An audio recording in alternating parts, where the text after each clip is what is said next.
pa'l costado. Te falta mirar un poquito pa'l costado. Te falta mirar un poquito pa'l costado.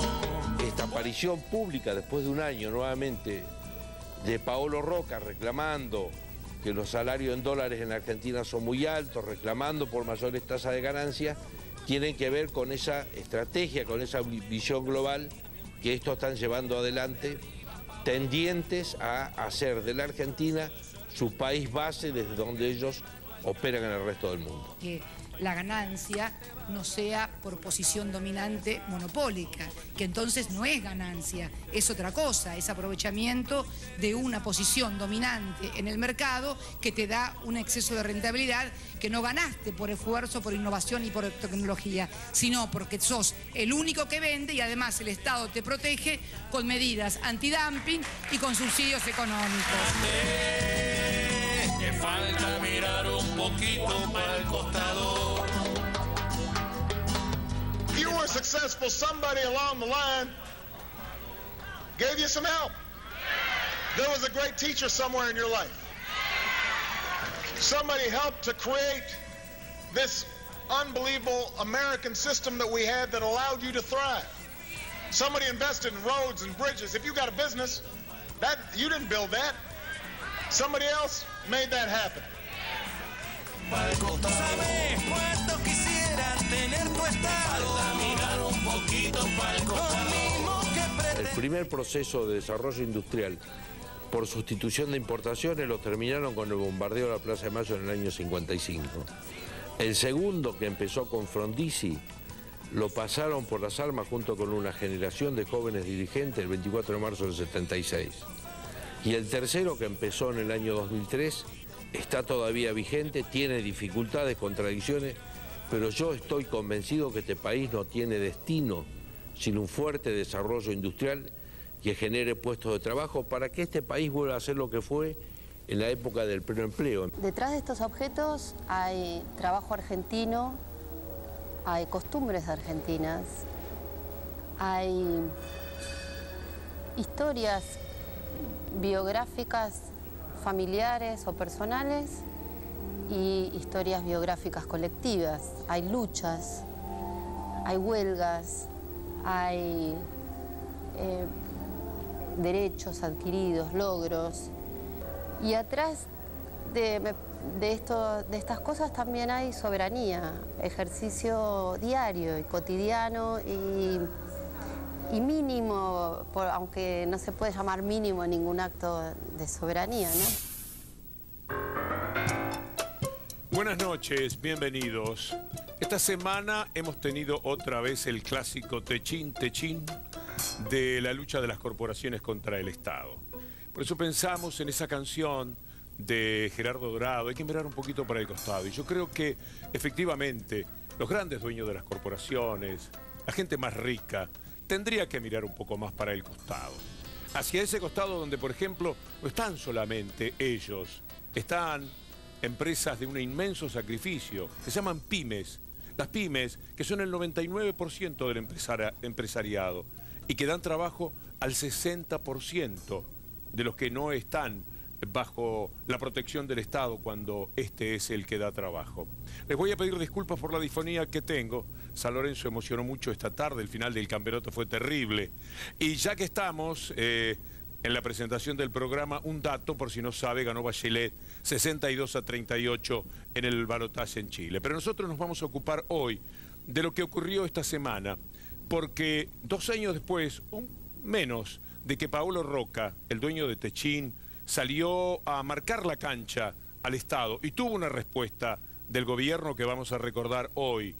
Y pareció que pedía disculpas, poco tiempo después ha vuelto a la carga y ha tenido nuevamente el Estado, a través del gobierno actual, que responderle a lo que parece ser nunca les alcanza, nunca les es suficiente.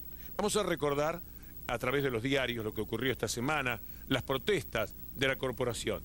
Aparecieron las declaraciones de Roca que fueron pronunciadas ante 750 empresarios en esta misma semana.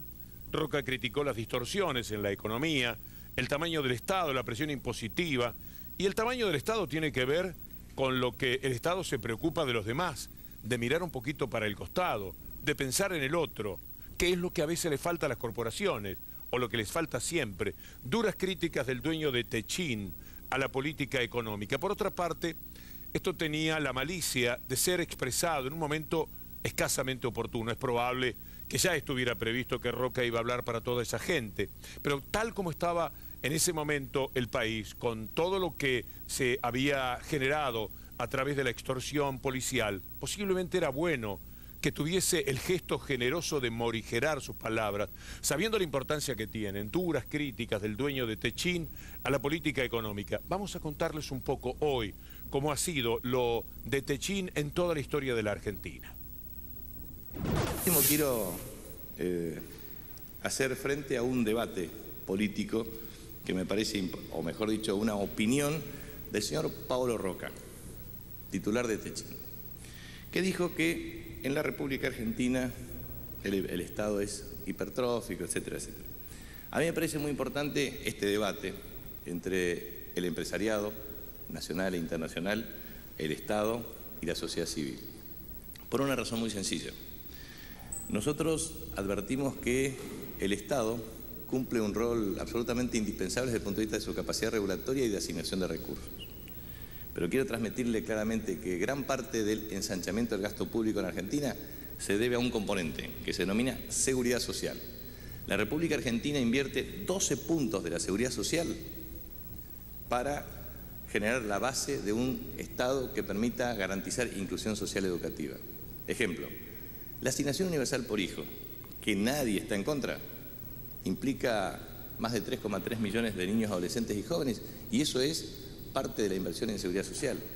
O los más de 2,5 millones de jubilados incluidos en el sistema social para tener una cobertura de carácter universal. 11,6 millones de personas están bajo la tutela de la protección del Estado en materia de protección social. Ese es el nivel de inversión pública del Estado. A eso se denomina hipertrofia del Estado por parte de muchos empresarios. Sí, efectivamente, esa es la hipertrofia del Estado. Los impuestos, el volumen de los mismos es el problema que siempre plantean. Una época en que el Estado atendía bastante menos a la gente y quizás pagaban de impuesto un 29, un 28%, ahora se les fue al 41, 42, 43, pero queda muchísimo dinero. Estoy seguro que el señor Roca no debe tener tantos problemas para llevar adelante su vida como para no pensar que su industria protegida por el Estado, a la que se le dan inmensas posibilidades de desarrollarse, como después vamos a ver a Obama que le dice a los empresarios, no lo hiciste solo. Hay un Estado que hace los puentes, las rutas, que te crea las posibilidades para que vos puedas desarrollarte. Y ese Estado, naturalmente, quiere ayudar también al resto de la sociedad. Pero antes de seguir y de ir un poco hacia atrás, un camino al revés que vamos a hacer esta noche, con lo que ya ocurrió con Roca y con la historia de Somisa y de Techin, vamos a compartir con ustedes lo que un destacadísimo humorista, fallecido hace pocos años, norteamericano, decía en uno de sus monólogos. Les voy a presentar al humorista porque no necesariamente en la Argentina se puede saber quién es este señor. Fue un verdadero genio. Se llama George Dennis Carlin, un hombre que nació en Nueva York y murió en Santa Mónica hace 5 años. Hay decenas de discos, cientos de monólogos que se han conservado de él. Y yo llegué a una conclusión cuando preparaba el programa con el equipo de producción. No voy a ser capaz de decirlo, y además con humor como él lo hace. ¿Cuál es la pelea que el mundo tiene hoy día? ¿Cuál es el grado de la confrontación que existe entre quienes son una élite que sabe perpetuarse, que ha sido especialista en perpetuarse en el mundo entero, gobiernos elitistas contra lo que podríamos llamar gobiernos populistas, es decir, aquellos que se ocupan muchísimo más del pueblo? Lo que van a ver con una sonrisa, pero también con algo que tiene que ver con una cierta melancolía, pensando cómo deberían ser las cosas, es nuestro editorial de hoy, dicho, y le sale mucho mejor, por George Carlin. I'm talking about the real owners now. The real owners, the big wealthy business interests that control things and make all the important decisions. Forget the politicians. The politicians are put there to give you the idea that you have freedom of choice. You don't. You have no choice. You have owners. They own you. They own everything. They own all the important land. They own and control the corporations. They've long since bought and paid for the Senate, the Congress, the state houses, the city halls. They got the judges in their back pockets. And they own all the big media companies, so they control just about all of the news and information you get to hear. They got you by the balls.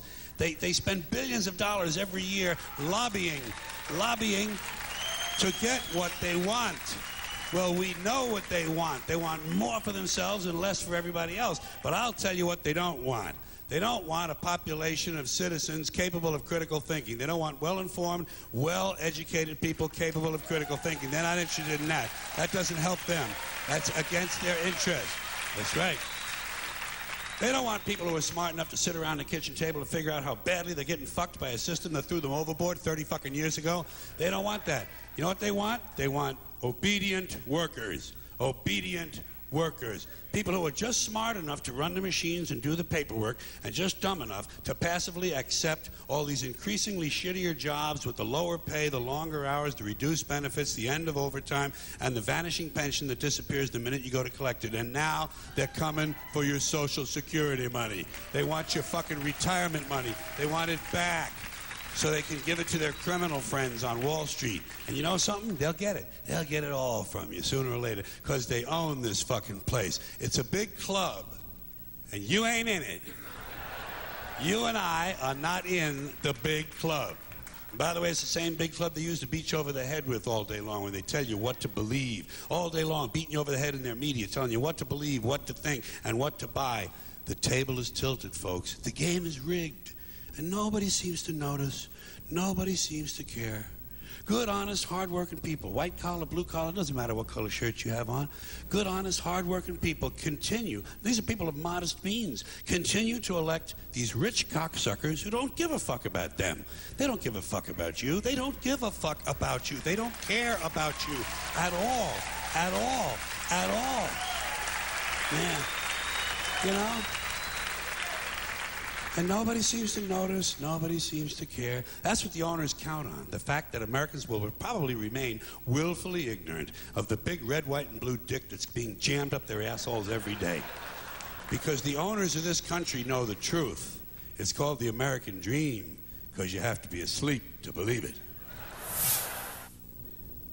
Ese es el contexto en el que vamos a desarrollar nuestro programa. Es como desde bajada de línea vemos el mundo. Esta oposición permanente entre el Estado y las corporaciones, a las que se suman, por supuesto, las mediáticas que están absolutamente asociadas a este tipo de intereses. Nunca les alcanza. Siempre están quejosos, sobre todo cuando el Estado toma más impuestos, naturalmente para hacer cosas que están referidas al resto de la población, a la que se debe. Porque si no, todo lo que les faltaría sería ellos sentarse de alguna manera, como lo van a escuchar decir en este programa, sentarse ellos en la Casa Rosada. Vamos a recordar que esto de Paolo Roca